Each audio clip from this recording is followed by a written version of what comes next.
Hello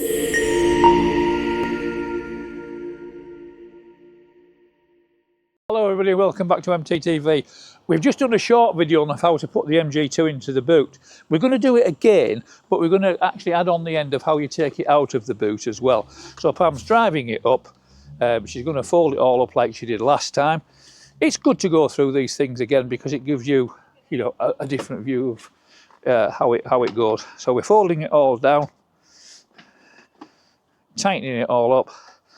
And like I said last time, because you've got the two caster wheels on the back, you drag it up to the boot, these wheels at the top, lift the back, slide it in and push it round. Now that's actually what it's like sat in the boot.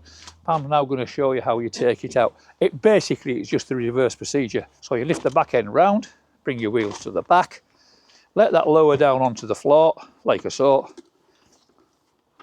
turn it round sideways, and off you go. And that's how you get it in and out of the boot.